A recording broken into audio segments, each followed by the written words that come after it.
I'm Maria Menounos, and you're tuned in to AfterBuzz TV, the ESPN of TV talk. Now, let the buzz begin. The entire world in danger. All the way back in early December. Hi guys, I am your host, 123 Jackie B. Welcome to our recap show for RuPaul's Drag Race on AfterBuzz TV. This is season 12, episode 7. We're going to talk about the Madonna Rusical, which was amazing. With me, as always, Jayla Roxx. Yes. Hey, hi everybody. I hope you guys have been washing your hands. And I'm back in the building. Mark J. Freeman. Hello, hello, hello.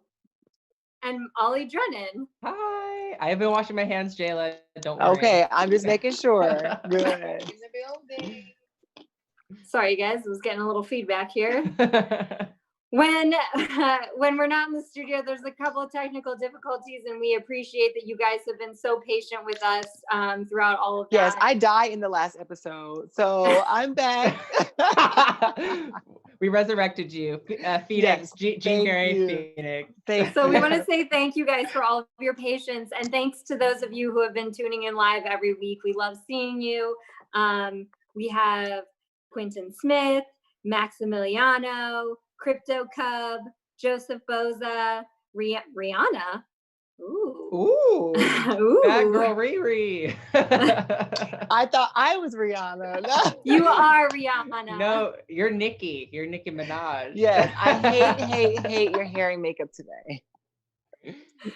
So you guys, initial thoughts. What were your first thoughts of this episode? I know I love musicals. So what did you guys think of the episode? Start with Jayla. Okay. So now, Jackie, you have converted me. Jackie turned me out. I'm here to say this on the show. Jackie turned me out. I like this musical. So I give this one 5 fracks out of 5. I absolutely enjoyed it. It made me smile. It made me clap. It made me laugh. And I actually got goosebumps from some of the girls. So we'll talk about it once we get into the episode. Ollie? Well, I'm the one who doesn't like the musicals. I did like this musical because not only was it Madonna, but everyone generally, for the most part, did a good job. No one did like awful. Some were weaker for sure, which we'll talk about. But I will say, Rigor Morris, like this season is like it's good. I like it. I love Gigi. However, it's reminding me a little bit of like Drag Race UK and Drag Race All Stars 2 when you kind of saw like who was being built up as the winner, or it's just like it comes a little uninteresting when there's like one girl, and this is nothing against Gigi, like I think she's great, just keeps winning. I'm like, come on. There was 2 other girls that I thought should have won, but we'll talk about it. Mark? I really liked it. I can't believe it's taken 12 seasons to do a Madonna Rusical, personally. Just my opinion. I agree that I just think that her story, she's been around for so long, garnered a great Rusical, just because there's so much that you can tell. There's so many, parts to her career and phases and stuff. It just lent itself to be an amazing thing. I was trying to find, I have a picture somewhere. I'll try and find it and post it online. Growing up, my room was all Madonna posters, and I shared a room with 2 brothers who were not thrilled that my part of the room was covered in Madonna posters.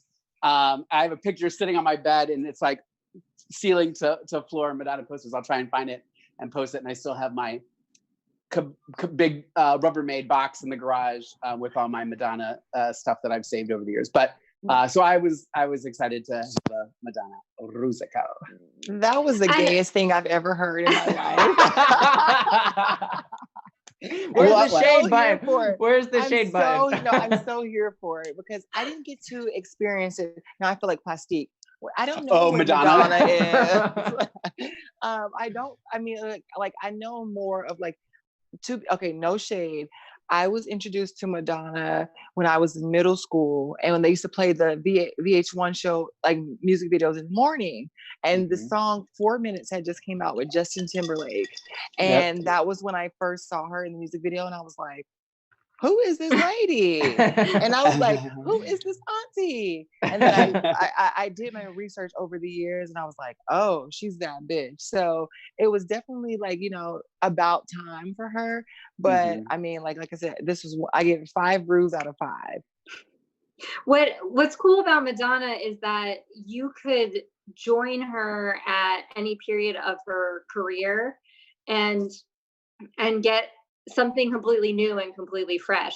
And that's also what lends itself to a great Rusical. It's like what happened with the Cher Rusical. Like you have somebody who's had this like really long career where they've done a lot of different things over their career. So you're able to have these different kind of like distinct versions of them in the same Rusical. Hey, you guys, before we go any further too, I just want to point out to all you guys, because you won't know who he is. Crypto Cub in the chat room today is Brad from Warner Brothers, who I introduced you guys to at DragCon, who does the tours at Warner Brothers. Remember, he said we should all come and do a tour. That's Crypto Cub in the chat room right now. He's watching. I'm down. Crypto Cub is one of the fans of the week, and I know it's a little premature, but that was just like wild that I didn't even realize like that's who that was. Yes, and he calls me Dora Lee. So if you see him referring to Dora Lee in the chat room, he's talking about me. I love it. That's great. When we were training, we were broken into groups who was going to get which trainer. And to decide, they asked us all our favorite movies. And when it got to me, I said 9 to 5. And he's like, oh, Dora Lee, you're with me. And so he was my trainer at Warner Brothers. So he called me Dora Lee the entire time. Oh my gosh. So that's awesome. Yeah. Well, I will be up there taking a tour. I haven't done it. It's great too. And Brad's one of the best. After quarantine. After quarantine, everybody Warner Brothers tour. Yes.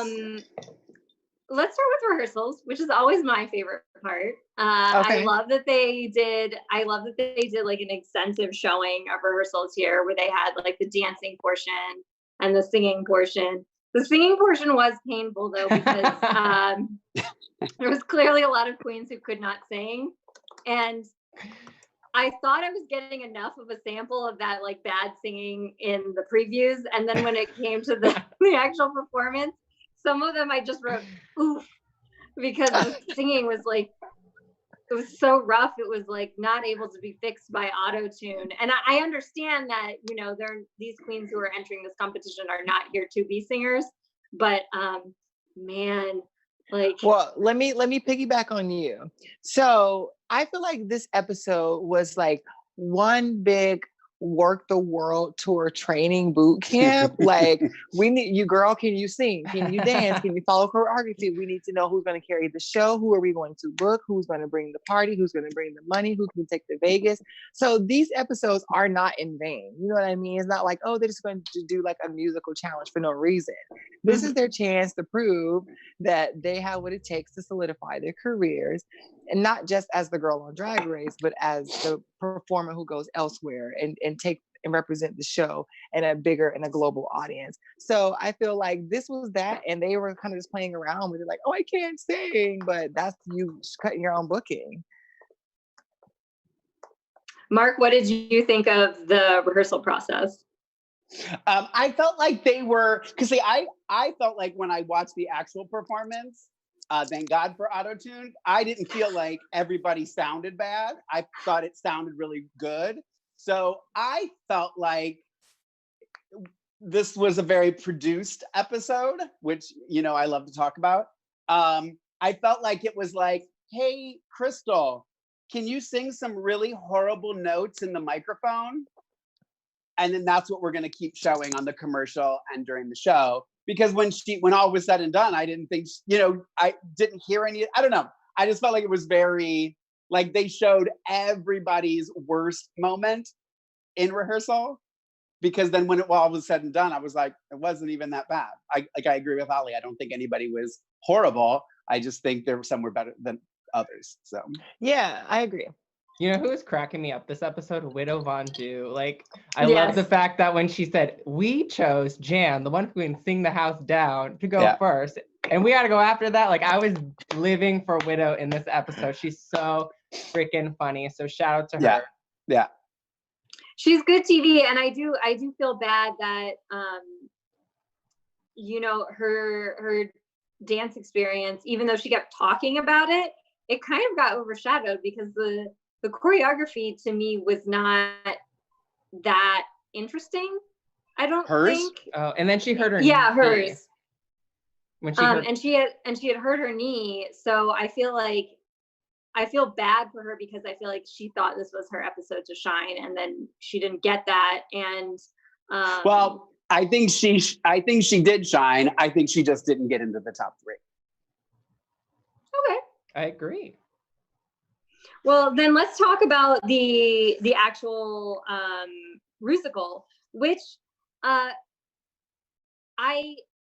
agree with you, Mark, that it was entertaining, but I still did notice, and maybe that's because I like really love musical theater, I still did notice like the queens who were really struggling. And then some, like Michelle giving that tip to Britta to like, oh, do this joke where you sing in your low octave. Like, even though Britta ended up in the bottom, that actually made her thing that's like the only interesting, like funny aspect of her thing. So some of these Britta, when she did the low voice. And so I feel like when you see Rehearsal, you do see where it's like, wow, some of these queens are really helped out by Rehearsal because somebody's able to like throw them a bone for something that could be funny, you know? And this is coming from someone who got a singing scholarship or a dance scholarship. Musical theater scholarship. Whoever scholarship it is, scholarship, sweetie, I'm so sorry. Go get your money back from Britta, because I cannot believe that she sat there and took up a space in the person who truly deserved it and truly wanted to be there. And you took up a space and you come onto a national platform, a global platform, and you say this and you deliver that. I am so disappointed. Scholarship, I'm so sorry, sweetie. Go get your money back from Britta. And and also I like seeing white people dance. So it's been a really great thing to see that people kind of like struggle on this, because it was funny how everybody all of a sudden was like, oh, I hurt my knee, or because at the beginning they're like, oh, this is my challenge to win. I'm going to do this. I'm going to do that. And then you get down to the thing and everybody's looking all crazy. But like you said, Mark, there were some who did better than others. I mean, it wasn't a bad Rusical. No. It was entertaining. I know you really, with this one, I really got a sense of like, okay, and especially because Michelle was kind of like saying, okay, well, you're doing the parody of this song, you know, in case you didn't know, like, which song it was a parody of. So I really appreciated that, you know, they did parodies of popular songs throughout Madonna's career. And I think the one that really surprised me, because watching the rehearsals, you start to get kind of a sense of who you think is going to do a good job or not a good job. And I had already known this was being set up for like a GG win, but the one that surprised me was actually Jada, because Jada was having so much trouble in the rehearsals being sexy. And then when you watch the actual show, I was like, yeah, she's really sexy. She did like a really good job. And she managed to sell it so that I didn't think her singing was bad, you know? Yeah, and because my thing is like because if you go back to the first episode, she's like, Jada's a woman. Jada's the essence of beauty. She's sexy. And then you get to this episode, she goes, I don't know how to be sexy. Like, I'm so confused on where do we go with these girls? It depends what their challenge is. But I feel like right now, the competition is getting to Jada. She hasn't won any challenges. She's kind of like up there, but not where she needs to be. We haven't really connected with her on the show. So she's kind of like fading in the background, which we don't want her to do. But I feel like it's a lot on these girls. And this is the time when people start like mentally breaking. And I don't want to see that from her, but I feel like that's where we're kind of headed. Ollie, did you have like a favorite performance or a surprising performance out of the ones that you saw? I was proud of Widow. I don't think she was the best, but I love Fempire personally. That's one of my favorite Madonnas for sure. Music. Okay, anyways, but I was really happy. Like, clearly I thought Jan did great. Like, she was amazing, but my personal favorite was Crystal. Like, because obviously in the preview, I was like, oh, this is the episode that Crystal's gonna go home. And surprise, surprise, she actually did. She was not only looking like Madonna, she looked still like Crystal. And I was absolutely here for her performance. It was funny. It really re-energized me because I feel like she was at the midpoint in the order of the girls. And so when she came back up, I was like, oh, I was so interested in the Rusical again. And it was funny. She put her own spin on it. And I was really hoping this was her week to win a challenge. But unfortunately, that was not the case. I thought this was Crystal's episode because also she had a moment, which I don't know if that's our mirror moment, but I won't say it. But she had a moment in the workroom. So I was really rooting for Crystal this week. Unfortunately, it didn't happen. Now, I don't think Gigi should have won because I think that what people are responding to is that they like that particular song, you know, and they like that particular era of Madonna. And so I think that, you know, she did it well, but I think that that's what people are responding to. And Mark, I saw you nod when Ollie was saying that he thought Crystal should have won. So what were you thinking? Yeah, no, I mean, in my opinion, the top three should have been Crystal. Oh my God, I'm drawing a blank right now. Crystal, Jan, and Widow. In my opinion, Gigi she should have been in the Untucked. I also think because of the production of it, we saw Gigi's hand shaking. We saw some sour notes. We saw all this stuff before that. So when she came out, it's like when somebody tells you, you need to go see this movie. You need to go see this movie. It's so good. It's so good. It's so good. You go see the movie and you're like, I mean, it was good. But when somebody's like, oh, it's not that good. It's not that good. And then you go see it, you're like, girl, that was good.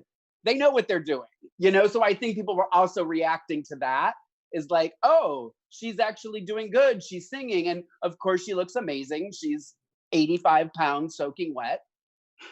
And, you know, that's that. Widow, I thought Widow knocked it out of the ballpark on that stage. Agree. Her runway, whole nother story. But I do think that's the reason she wasn't in top three was because of her runway. But I mean, she even said it. This is the drag I did when I first started doing drag. And I was like, then should you be doing it? But should you be bringing that here? Right, exactly. I mean, I get what she was saying. Like it was reminding her of what, but then I was like, well, you just answered your own question, girl. You shouldn't have done that. But I have a top 5 out of however many girls they have left from the Rusical, and this is no particular order. This is Jada, Crystal, Heidi, Widow, Gigi. That's who did it for me for Madonna. Okay. Yeah. All right, let's bring it to the runway. Bring it to the runway. And I think Jan should have won that. It was very weird to me that she didn't because everyone was saying how good she did. And like, I feel like part of it was just to get Jan to be upset, which is weird. Storyline purposes. Yeah. And I know that they're propping Gigi up to be in the top 3. And you could end the season now at this point. Yeah. Everybody knows who's winning. It's like you said, it's like All Stars 2. Yes. That's what I'm saying. All Stars 2, they should have just walked into the workroom and handed Alaska the freaking crown. Like it was so ridiculous that's how this is getting to this point. Now, I will say this. I was watching somebody was chatting on something and somebody said, and I don't know if this is true, but I guess in another country, they're showing it unedited with SP. It's basically like Europe and other places that are not the US. Yeah. And that's the one I want to see. And they say that it's coming across as SP versus Gigi.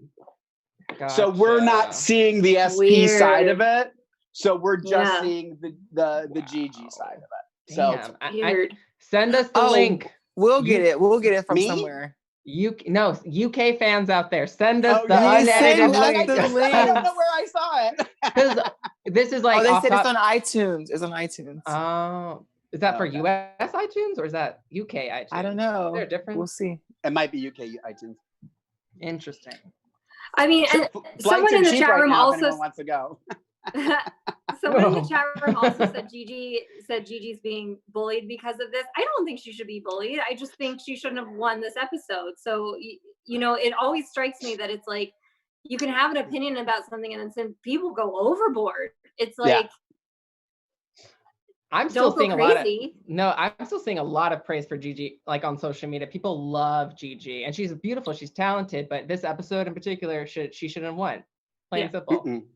Well, we already know why. She's a WQ. Oh, and tall, skinny. WQ. WQ. Tall and skinny. I don't know what WQ is. Tall and skinny as well. White queen. Okay, gotcha. She's tall, white, skinny. Yeah. Nah. Well, that's what I thought even too, was watching her. She comes out in that outfit, and again, she's like that big, and I was like, but if it was Vanjie or someone else, it would be just a bodysuit. It would be just a bathing suit. Yeah, and I know we're going to get to this later, but the fact that she got away with going on that runway to do Michelle Visage and didn't have boobs, and nobody said a friggin' word. Well, here's kidding me. She was doing Michelle before the boob job. So no. I saw the picture. I saw the picture. Michelle didn't have any boobs in that picture. In that video, she didn't have any boobs. Yeah, no boobs at all. She had very like acorns. They weren't like how they are now, so she can get away with it. But it's still a two-piece. It's still a bathing suit, and it's a bathing suit. Exactly. Yeah. No, but she didn't get ready for it. I agree with you guys. So let's talk about the runway. So like, to me, that was actually my least favorite outfit because it was, to me, lazy. And she didn't do makeup as Michelle. Yeah. She didn't do hair as Michelle. She did Gigi in a frigging bathing suit with long nails. And we already talked about Widow's outfit, which was also lazy to me. I was like, I don't know. It was like, I didn't see Michelle. I saw Ginger Spice, Halloween Ginger Spice. And I love the Spice Girls, but this was Michelle Visage runway. Well, I'll tell you my flops first. My flops are Widow's shoes in the lip sync and Britta's shoes. I mean, Widow's shoes on the runway and Britta's shoes in the lip sync. Those are my flops for this week. Everything else, girl, go ahead, Leslie. Why did you come on the show wearing those biscuits? You are not at Shoney's. You do not work at Shoney's. You don't work at Captain D's. You don't work at Golden Corral. Why are you bringing biscuits to the runway? Who's this you're saying this? Widow Von Du, her shoes during the runway, those black biscuits, and Britta's shoes during the lip sync, those black biscuits. Well, I was gonna say, Widow's shoes. This is also why I felt like Widow got robbed. Widow's shoes in that dance number. Biscuits. Everything. No, and for the Rusical. Oh, the white. She had those white platform heels and was doing everything that she was doing in those heels.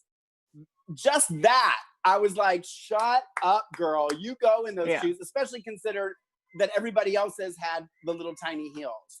Yeah, and that's how I feel about this reminds me of a moment Shea Coulee in the Bring It to the Runway Final Four challenge. She got robbed because she didn't win. She did the double pirouette and the tall booties. And I was just like, she should have won. But that's another season. We'll talk about it later. I think the only thing that saved Jacque was her runway. I still think she should have been in the bottom. I think she should have been lip syncing for her life. But if there's anything, because I thought of all of them, hers was the most Michelle, hands down.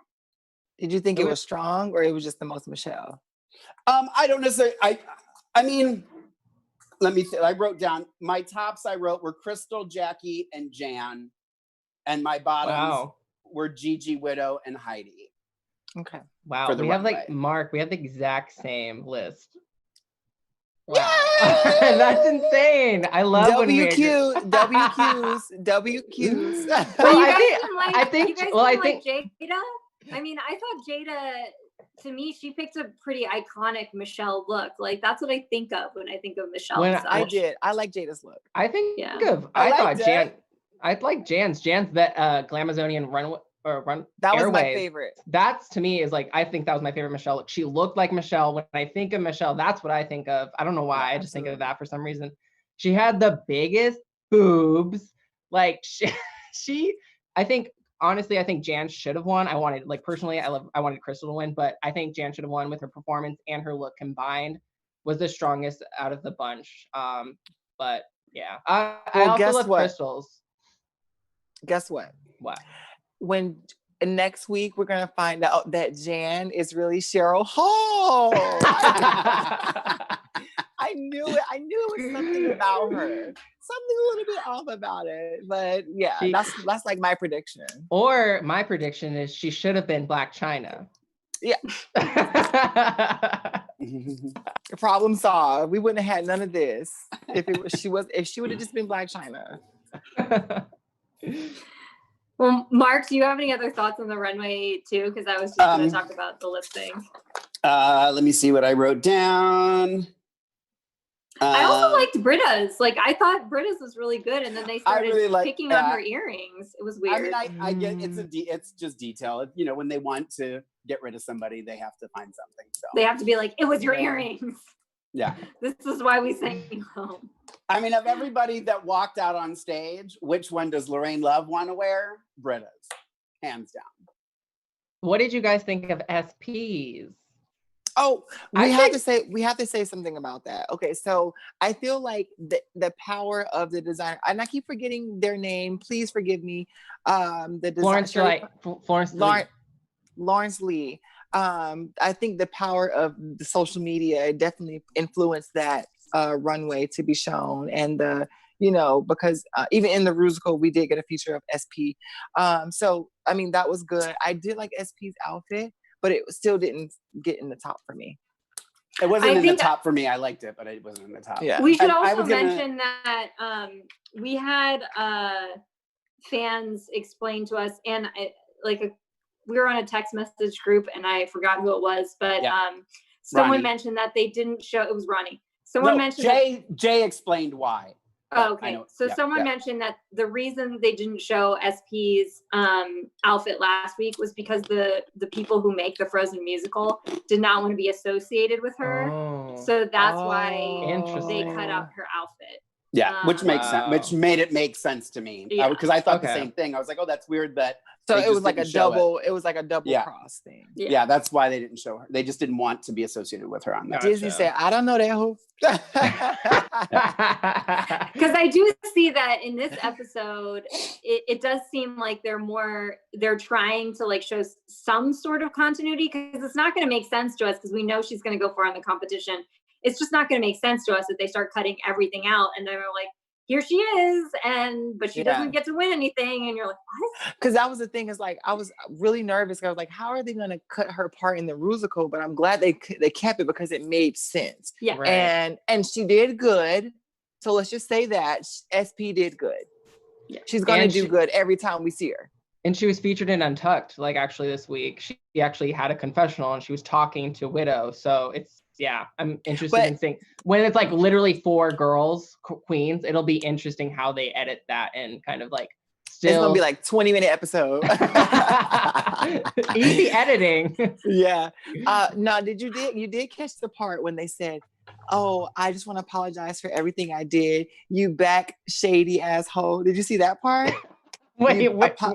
Okay, so there was a part they had when SP apologized, and then they cuts to Widow's confessional. These backhanded assholes or something like that, because she was apologizing to the situation. I was like, they are so shady for that. Yeah, I was like, okay, come on, camera edits, I'm here for it.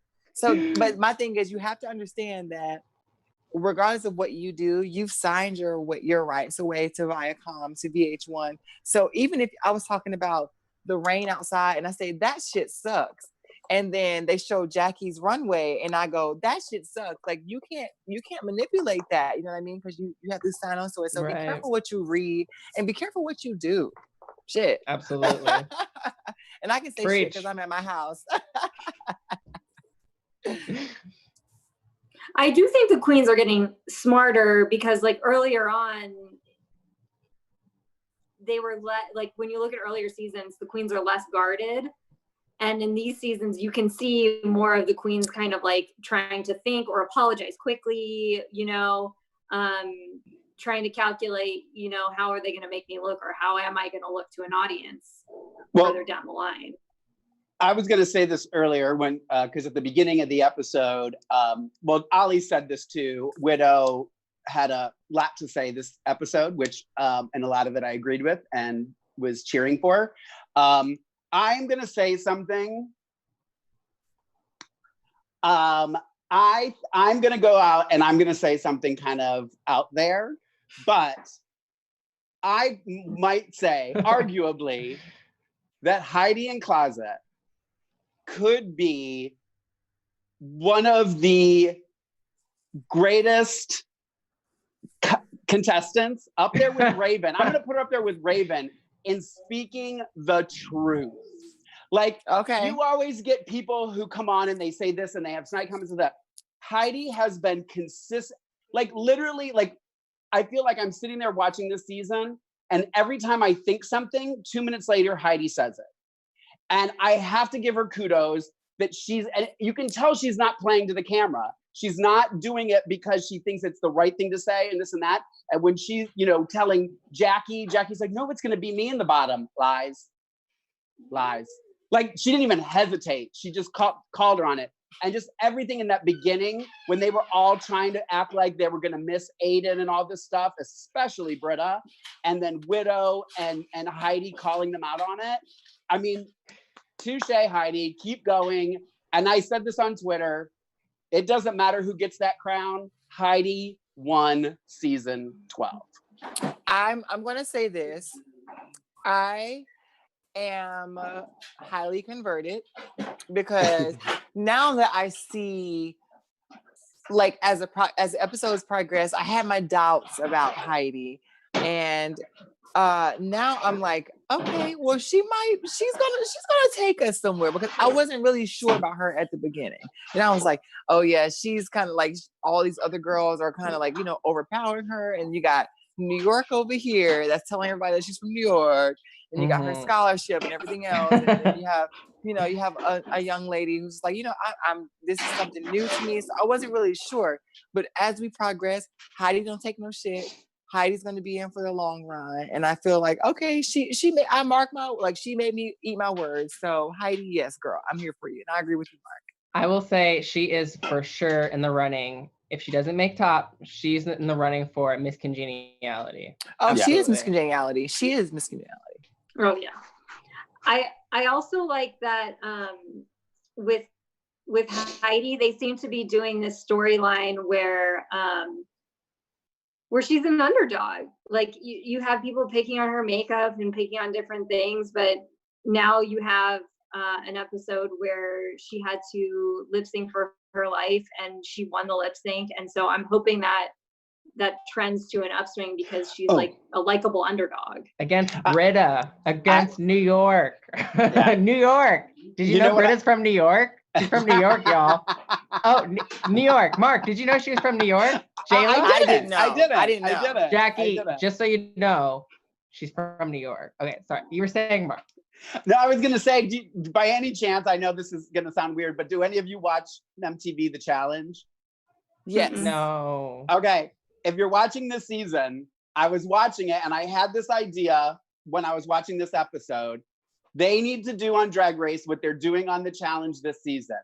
To win the show, you have to go into the challenge. You have to compete at least once and lip sync for your life once. You can't just skate by and be safe and this and that. I think everybody should, and whether they make it somehow part of it, like I feel like they are doing that. They're doing that at the finale. Everybody has to lip sync at some point. But I mean, there's a difference when it's like episode 3, lip syncing for your life, and lip syncing for your life as final for the crown. Yeah, you know what I mean. Like to me, there's a bit of a difference. So I don't know how that can be worked out. But when the challenge did it, I was like, yes. Because I've had my share of those competitions. I am scarred for life, honey. I got my new teeth and I hit it.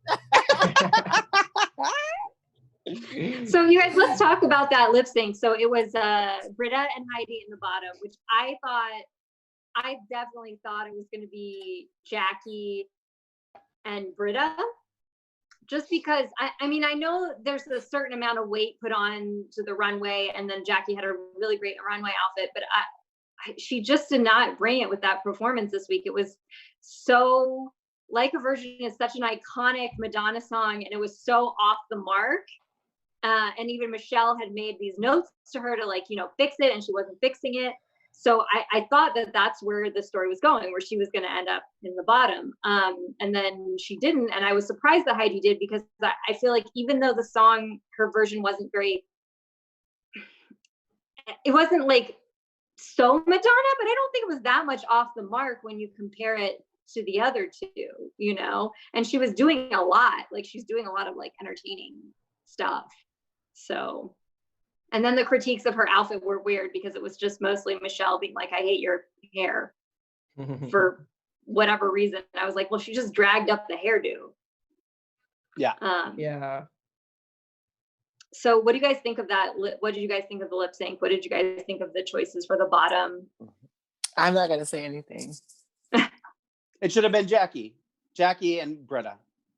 I think they didn't put Jacque. It's kind of what Jayla's been saying. They wanted to put someone strong. Like, Heidi is the lip sync assassin as of right now. They wanted to send Britta home. Let's be real. Right. And I don't think Jacque is a strong enough. I don't want to say she's not a strong lip syncer, but I think Britta's a great lip syncer, you know. But I think they wanted to assure the fact that Britta was going to go home, and Heidi's the only one that can do it, honestly. Yeah. Now, let me say this. For all of the people who have like jam-packed Britta to win and all those kind of things, like, I think that she did an amazing job on the show, but I don't think that she's a great lip syncer, because her lips don't really. Britta? You're talking about Britta? I agree. And I said, for audio listeners, Jayla's giving you teeth. It's kind of old school drag, that very over the top, over exaggerated type of lip syncing. Yeah. But at the end of the day, I guess, like, when you get overly constant and thank you. That was the shade button. Again. That was twice. So I just feel like what happened was Britta got too gassed up leading up to this moment. And I feel like now that she's understanding that now, like probably now, like literally watching it back, she's like, well, dang, I did kind of do it a little bit too much. I did have a little bit too much faith and didn't really want to apply yourself. So that's where you get screwed up in these situations, is because you take too much of the pride, and the girls like, oh, you're going to kill those girls. You're going to kill those girls. Come on, Runway. Yes, shade button. And that's what happens. I will say this. Props to Britta for showing great growth of not blaming Aiden Zane for her elimination. I was waiting for her to say something about Aiden when she was walking out that door, but you know, I was happy. I'm very pleased with Heidi sending Britta home. I feel like Britta's a queen. She was so successful before Drag Race. She really didn't need it. And if anything, it kind of, I don't want to say it hurt her, but I mean, it definitely showed with like her performance in terms of the other queens. Like, she definitely was weaker than the other queens. So it definitely took its toll on her, just like Jayla was saying. So do you think Aiden is like? Yes, I do. Oh my God. What did you guys think of the guest hosts? We had Winnie Harlow, who's a model, and then AOC. I thought this was a good week for guest hosts. Yes, I love when they write the scripts for each person. They were so on point this week. Like the back and forth between Carson and Rue and Winnie and Rue, like they write that. It's really good. Now I do want to say this. Did we discuss our mirror moment yet? No. Mm-mm. But we can. Let's go ahead. So our mirror moments, we did have, I didn't even mention this, we did have like a mini mirror moment where AOC comes back in Untucked and they thank her for her work. And then she kind of elaborates on something that happened on the runway, which was Jacque thanks her for all the work she's done because her mom is an immigrant, and AOC comes from, and she comes from an immigrant family as well. And so Jacque was saying, thank you for all the work you do, because like my mom has, like, I was afraid to say I was Iranian and that sort of thing. We had some other mirror moments, but was that the one you wanted to talk about, Jayla? I just want to talk about all of the mirror moments in general. So okay. let's talk about it first, and then I'm going to say what I have to say. Okay, and then we had a moment with Crystal's dad, who has Parkinson's disease, and she was talking about how she had so much support from her dad, and now her dad is having trouble like walking and doing simple functions. And then we had one about Heidi's gay uncle who died of AIDS, and that was like the one person who, she felt like she could look up to, being a person from a small town who was gay. So those are the three moments we had there. And I was just surprised because usually they highlight one person's story, but it seems like this episode they chose to go with a lot of different stories. Yeah, to kind of force them into one episode. Now, does anybody else have any comments about mirror moment before I say what I have to say? Are you gonna bash the mirror moments, girl? Okay. Let me say this. Are you gonna go off? I'm not gonna go off. This is gonna be like, just my thought.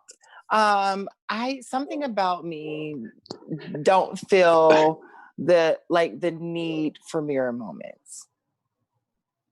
And because my thing is, now we are exploiting people's stories to the point where they have to relive these moments or take them back to a place just in sake for Emmy. Because my thing is, while they're spilling these and shaking them up for this competition, because now once we add a little bit of shaking it up to them, then we can have some type of footage or people's reactions are going to be different carrying out the season. Because my thing is, it's very forced, because we know that there's people behind the mirror asking them these things to then have them cry. But what are the behind the mirrors? They're like, we got this. We got the Emmy. We got it. Yes, we got we got them to cry. We got them to break. So they're high-fiving each other. And I don't feel like it's genuine. But if anything, the positive... Like, if people want to share that, then they can share it. But you don't want to force this out or use that against them, because you get this information from them in auditions. But that is the golden source of reality television. And if anything, like, I am the opposite. I like the mirror moments, because if anything, it's helping like young queer youth kind of seeing these stories, even if it is forced. I hope that it does help people kind of like with their issues. Let it be genuine though, because if I want to share something to you, I want to share from the kindness of my heart, not because I'm forced to. So, and this, well, that's not going to happen on this show, girl. Yeah, I know. And so now it's like they're one-upping each other. Like, oh, my uncle died from AIDS. Well, my uncle died from 2 AIDS, or and it's like, and it goes like, and it doesn't feel like it needs to be shared unless somebody wants to really share that part of them. So I want to get to know these queens on an entertainment level until they're ready to open up for them. Okay. I do think there's something in what you're saying, Jayla, in the sense that when you look at the story with Jacque, it's like Jacque saw AOC there, and that prompted in her something to say thank you and explain her story, versus somebody who, like you said, they're crying in front of the mirror sharing the story because someone on the other end of the mirror has their file and has asked them to now like poke the bear, so yeah. But that's the silver lining, is that these mirror moments are like the whore. They're the whore. They're the core of the show, if anything. Like, that's what's producing it's the whore. It's the whore, like me. But if anything, like, it's cool to kind of get to know your performers as human beings, because at the end of the day, the queens are human beings, So yeah, but I mean, that's why I liked when they used it for Untucked, because now it's like when you tell that story, they go, oh, I'm sorry, give you a hug. All right, we're sending the bitch home. Like that doesn't do anything for me. And it's just like, okay, now I feel uncomfortable, you know? So, I always feel uncomfortable in Untucked. Yes, I'm like, ooh, you know, and it takes away the joyous moment of people who actually genuinely like the show for the sake of that, because we don't need to know that unless you really want to do it. Come out with a fucking documentary and then share that part of your life. Or because now that you have this platform, use it if you want to share it, but don't let someone, because you signed it away to work the world or whatever the case might be, then you're now exploiting yourself. Or because my thing is, have the respect for like even the family members. Family members may not want that part of, like, you know, why did you share that on TV? Or, you know, you don't really consult with these things. You're caught in the moment, and then you're exposing things that you don't really, your family doesn't talk about, your family doesn't even know. And then you're like, oh, I did it for a TV show. Then you've ruined your personal relationships when you come back home. Something to think about. That's all. Mark, did you have any other thoughts on the mirror moments before we do our fan of the week, quote of the week? I mean, I understand both sides, Ollie and Jayla. So I guess it's just kind of what you want to get from it. I'm not about, I mean, you know how I feel about producing. So we'll just leave it at that. Yeah. Dick in the soup, dick in the soup. Oh, you guys have to see this on video. That's all I'm going to say. So our fans of the week, like I said, Crypto Cub, who was one of the people who pointed out that the Sherry Frozen edit happened because the Frozen people didn't want to be associated with her. And then we had a nice comment from Walter Leroy, who said that they're loving the guests, and once the pandemic is over, they'd like for this to be a regular show. Well, it is. So you know, we're only here because they're kicked out of the studio. Okay, and a very hard kicked out. Like, we're not welcome back. Like, the quarantine's over. We're just still stuck here. Yeah, thank you guys so much. But that's the goal. When quarantine is over, you could see us back in the AfterBuzz studio. And if you wanted to like look back at our old episodes, please feel free to do that. We're gonna try. We're gonna try and organize for more special guest interviews in the future. Yeah. Mark, what was your quote of the week? Quote of the week is more word of the week. Apollo lie. Now I've done a few Apollo lies in my lifetime. We all have. But I love that she called it out, and I love, like, her and Heidi are just, for me, everything. Like, they're speaking everything's the truth. Gold. They're not letting people skate by and get away with making little snide comments like Gigi made about Heidi's makeup and stuff like that. They're like, no, just stop it. Like, yeah. Well, any last thoughts before we have to go, you guys? Well. Oh, Drag Race Celebrities coming. Yep. Yes. The 24th. Oh my God. We'll see about that. What makes me really nervous about this is they better not. Now, I say this with a capital B. They better not have AFAB queens on this show when they don't let trans women and AFAB queens on the show. It's going to be a big slap in the face, and those girls are going to lose it. You know what I mean? Yeah. No matter who it is. You know, so I'm excited to see who it is. I want to see somebody like John Cena or like Michael Strahan or some of those, like The Rock, somebody to get in drag and like give us the full body ooh-ah sensation like we deserve. Yeah. I want to see somebody. I want to see somebody who normally has like a lot of facial hair, because I love the transformations when they shave off somebody who's really hairy. Kumail Nanjiani. Yes. Kumail Nanjiani. He's a great example. Like, I would love to see that. Like, you know. Hey, I heard Mark was going to be on Drag Race Celebrities. Maybe. Oh, wait, that was The Masked Singer. Wrong show. Yes. It's going to be so good. What is this Dragificent on the 20th? Dragificent is the 20th. I think that's an online show. Okay. Oh, right. I've seen a couple people mention it. I don't know anything about it.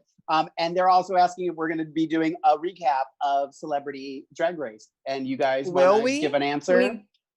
We might.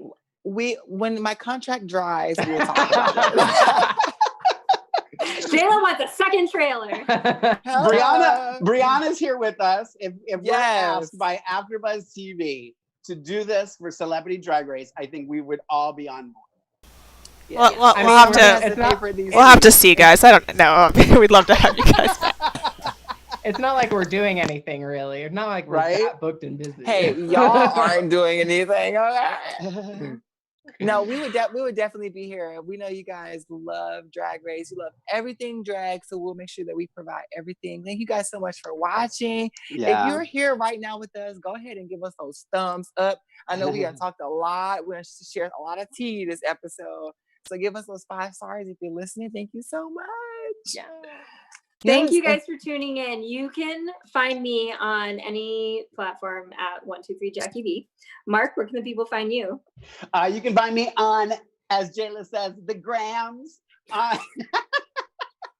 at the Mark J. Freeman or at Lorraine Love. And I'm going to go live on Instagram after this. I'll join you. I'll come join. If you want to come chat with me some more, I'm going to keep talking about it. I think I have another hour or so before my pups come back. So I thought, why not just keep talking? Let's keep it going. So give me time to refill my cocktail, and then I'll do an Instagram live with everybody. Yes. At the Mark J. Freeman one, not at. I've got to build up my followers on Lorraine Love. So let's do it on the Mark J. Freeman one. Yes. Jayla, where can the people find you? Yes. Okay. Well, you can follow me on the gram. Follow me at Who Is Jayla Roxx. That's 2 X's, 3. You went to a wrong website. That ain't you, girl. That wasn't you? That wasn't you? I thought that was you. Well, I mean, hey, if you don't put your face in it, it's not you. Okay. All right. Okay. Thanks for that lesson. I'm Ollie Drennan. Yes. Follow me on Twitter and Instagram. At Ollie Dreamer. Thanks, you guys. See you next week. We love you guys. Bye, guys. Bye. Our founder, Keven Undergaro, and me, Maria Menounos, would like to thank you for tuning in to AfterBuzz TV. Remember, we're not just the first, we're the biggest in the world, and we're the only destination for all your favorite TV shows. Whatever you crave, we've got it. So go to AfterBuzzTV.com and check out our lineup. Buzz you later.